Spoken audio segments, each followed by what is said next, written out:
और बोली, क्या हुआ? मैडम, वो दोनों बच्चे बहुत देर से नहा रहे हैं और मेरे कहने से बाहर नहीं निकल रहे हैं। आप आकर थोड़ा उन्हें डांट दीजिए, वरना उन्हें ठंड लग जाएगी, नौकरानी ने कहा और परिधि ने सिर हिलाकर दरवाजा बंद कर लिया। क्या हुआ? प्रताप ने परिधि से पूछा। मैं केशव और कौस्तुभ के पास जा रही हूँ। तुम्हारा लक अभी खराब है। इतना कहने के बाद परिधि ने प्रताप को आंख मारी और चेहरे पर एक रोमांटिक स्माइल लेकर वहां से चली गई। मैं सारा हिसाब एक ही दिन में वसूल करूंगा, परिधि विशेष ठाकुर, प्रताप ने कहा और तभी उसके नंबर पर मेनन का फोन आ गया।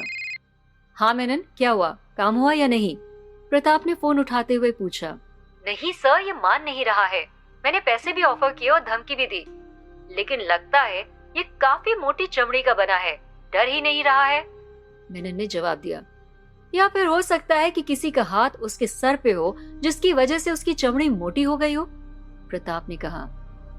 शायद, लेकिन मुझे लगता है कि अब आपको आना ही पड़ेगा।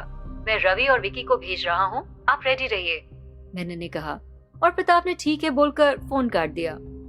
मेनन का फोन कटने के बाद प्रताप ने अपना हुलिया ठीक किया और अपनी ऑटोमेटिक व्हीलचेयर पर बैठकर कमरे से बाहर निकल गया। दूसरी तरफ परिधि जब वॉशरूम में पहुंची तो वहां की हालत देखकर वो दंग रह गई। पूरे फर्श पर बस पानी ही पानी दिखाई दे रहा था और केशव और कौस्तुभ उसी में खेल रहे थे। ये क्या कर रहे हो तुम दोनों? परिधि ने चिल्लाते हुए कहा और वो दोनों सक पकाकर रुक गए।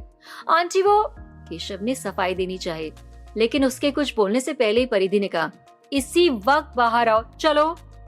परिधि ने कभी केशव से तेज आवाज में बात नहीं की थी, इसीलिए उसके डांटने पर वो थोड़ा डर गया और बिना कोई सवाल जवाब किए बाहर आ गया और कौस्तुभ भी उसके पीछे पीछे चला आया। उसके बाद परिधि नौकरानी से टॉवल लाने के लिए बोलकर उन दोनों को लेकर छत पर चली गई। एक तरफ परिधि केशव की बॉडी को सुखा रही थी और दूसरी तरफ प्रताप रवि और विकी के साथ अपने किसी काम पर जा रहा था।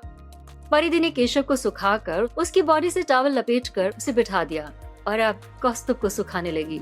कौस्तुभ ने पहले ऐसा कभी एक्सपीरियंस फील नहीं किया था, जिसकी वजह से उसकी आंखों में आंसू आ गए और उसकी आंखें गीली देखकर परिधि चौंक गई और बोली, क्या हुआ बेटा, रो क्यों रहे हो?